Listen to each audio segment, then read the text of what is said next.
अस्सलामुअलैकुम स्टूडेंट्स, उम्मीद है आप सब खैरियत से होंगे। बच्चों, आज हमने न्यूमेरिकल नंबर 9 से आगे डिस्कशन करनी है। इंशाल्लाह आज हमारे न्यूमेरिकल्स कंप्लीट हो जाएंगे। न्यूमेरिकल नंबर 9 में वो आपसे कह रहा है कि दो प्लेट्स के दरमियान इलेक्ट्रिक फील्ड डेंसिटी है 5000 न्यूटन पर कूलम और दोनों प्लेट्स के दरमियान डिस्टेंस है 10 सेंटीमीटर, जिसे मैं मीटर में 0.1 मीटर लिख दिया है। और प्रोटॉन पे जो चार्ज की वैल्यू मैस है प्रोटॉन का वो आपको बता दिया इसने 1.67 10⁻27 kg है। और उसने यहाँ पे लिखा हुआ है कि प्रोटॉन मूव कर रहा है फ्रॉम A to B। उसने डायग्राम नहीं बनाई हुई, मतलब ये है कि वो इलेक्ट्रिक फील्ड की डायरेक्शन में मूव कर रहा है प्रोटॉन। ठीक है, डायग्राम मैंने बना के बता दिया आपको।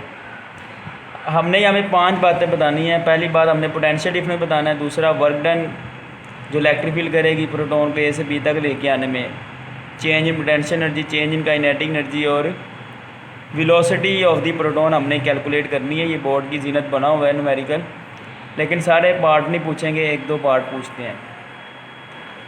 अब सबसे पहले हमने पोटेंशियल डिफरेंस फाइंड करने के लिए electric field as potential gradient वाला टॉपिक आपको याद है। तो E equal minus delta V over delta are.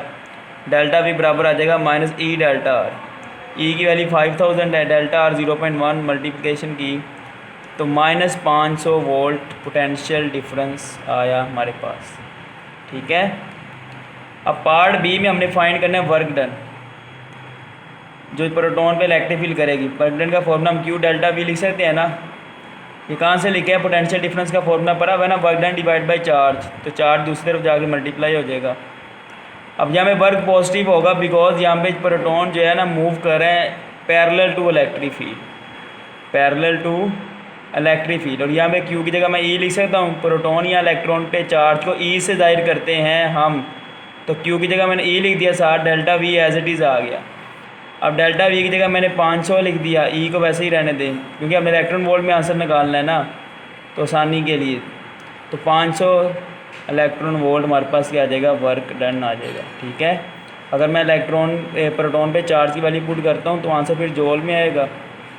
फिर हमें इलेक्ट्रॉन वोल्ट में कन्वर्ट करने के लिए ज़्यादा लेंथी प्रोसेस है, तो आप इसको ई ही रहने दें। ठीक है, मेरी बात समझ आ गई है? जिस तरह कल न्यूमेरिकल में मैंने 20 ई ही रहने दिया था, क्योंकि अगर मैं इलेक्ट्रॉन की जगह ई की जगह चार्ज की वैल्यू पुट करता हूँ, पहले जूल में आंसर आएगा, फिर आप उसे इलेक्ट्रॉन वोल्ट में कन्वर्ट करेंगे तो ये लेंथी कैलकुलेशन होगी, तो ये हमारी ज़्यादा कम्प्रीहेंसिव है। ठीक है, अब पार्ट सी देखते हैं। अब पार्ट सी में हमने change in potential energy find करनी है।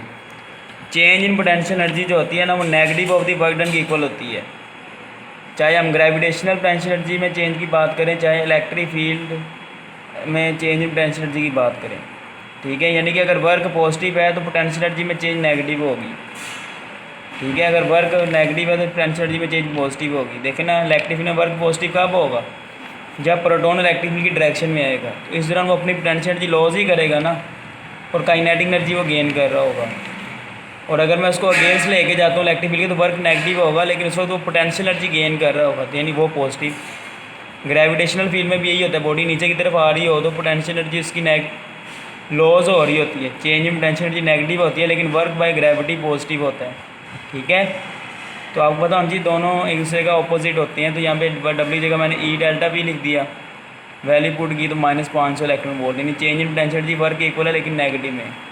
चेंज इन काइनेटिक एनर्जी जो होती है वर्क डन की इक्वल होती है। वर्क एनर्जी प्रिंसिपल भी हमने पढ़ा था, यानी अगर वर्क पॉजिटिव है तो काइनेटिक एनर्जी में चेंज भी पॉजिटिव होगी। देखें, वर्क पॉजिटिव कब होगा? जब प्रोटॉन इलेक्ट्रिक फील्ड की डायरेक्शन में आएगा, तो उस दौरान उसकी स्पीड बढ़ रही होगी ना, तो वर्क पॉजिटिव, तो चेंज इन काइनेटिक एनर्जी भी पॉजिटिव।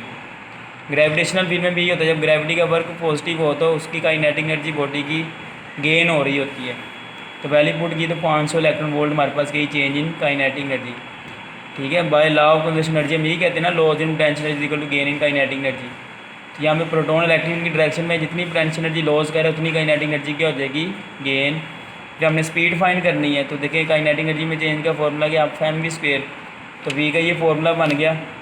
अब दोनों साइड का स्क्वायर रूट लेके ये बन गया। हमें हम पे अब चेंज इन काइनेटिक एनर्जी को जॉल में पुट करना है, यानी SI यूनिट में पुट करना है, फिर ही हमारे पास स्पीड SI यूनिट में आएगी।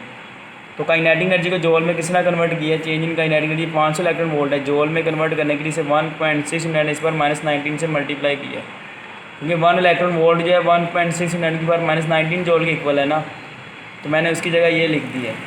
जूल से इलेक्ट्रॉन वोल्ट में जाना हो तो फिर 1.6 × 10⁻⁹ पे डिवाइड करते हैं, मल्टीप्लिकेशन की, तो ये हमारे पास change in kinetic energy joule में आ गई। अब आपने आगे खुद ही करना है सोल्व, ये वैल्यू इसकी जगह पुट करनी है। मास ऑफ प्रोटॉन आपके पास है तो कैलकुलेशन करके स्पीड देखिएगा जो बुक पे लिखी हुई आ रही है कि नहीं, ठीक है।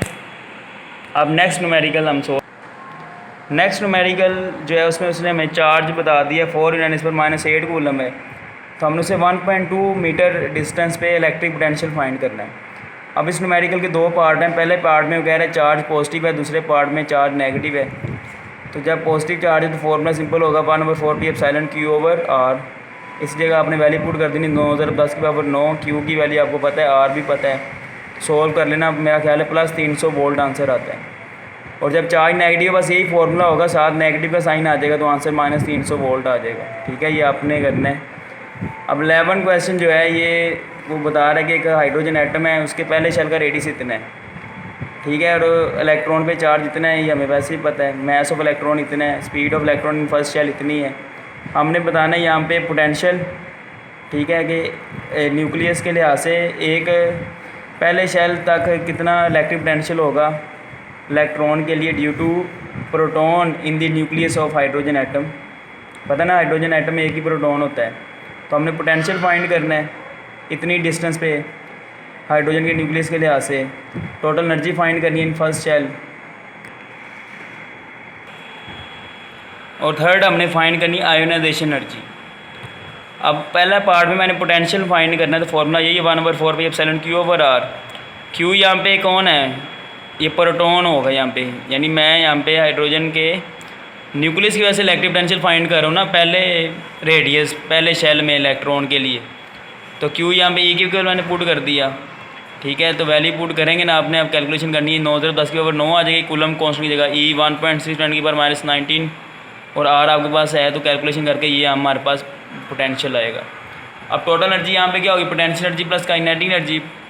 पोटेंशियल एनर्जी का फॉर्मूला हम क्यू वी पढ़ते हैं ना, तो क्यू यहाँ पे हम क्या लिख देंगे -E, क्योंकि हम इलेक्ट्रॉन की पोटेंशियल एनर्जी की बात करें, इलेक्ट्रॉन पे चार्ज -E होता है, ठीक है। वी आपके पास है, दोनों को मल्टीप्लाई किया -27.20 इलेक्ट्रॉन वोल्ट पोटेंशियल एनर्जी होगी किसकी, इलेक्ट्रॉन की।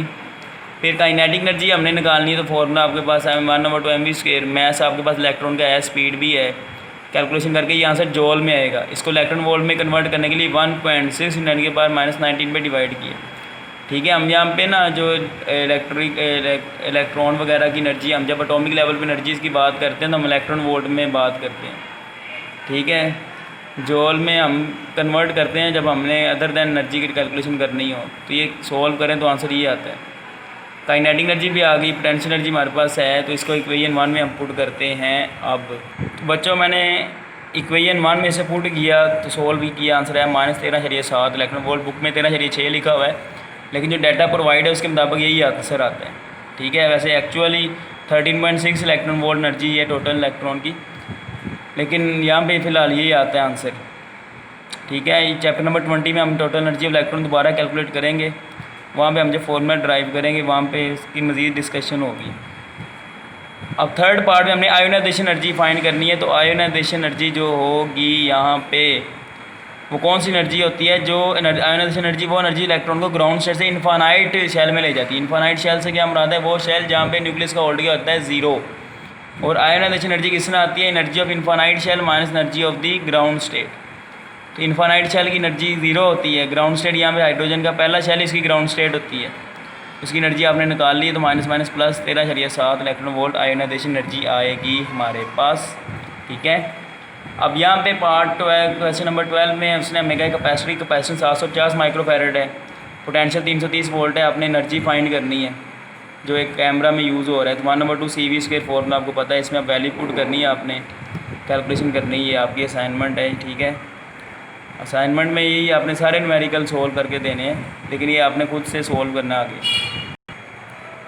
आखिरी न्यूमेरिकल हमारे पास जो है उसमें कह रहे हैं कैपेसिटर की कैपेसिटेंस इतनी है, potential difference between plate 450 volt है, एक इलेक्ट्रॉन पे चार्ज इतना। तो कह रहा है कि बताएं कैपेसिटर की प्लेट्स के दरमियान इतना पोटेंशियल डिफरेंस प्रोड्यूस करने के लिए हमें कितने इलेक्ट्रॉन्स रिमूव करने पड़ेंगे from the plate of capacitor. तो हमें नंबर ऑफ़ इलेक्ट्रॉन फाइंड करने हैं, तो formula Q is equal to CV पड़ा हुआ है।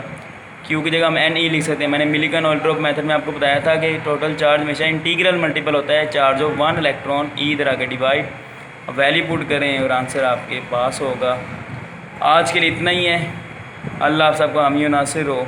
ठीक है, अल्लाह हाफिज़।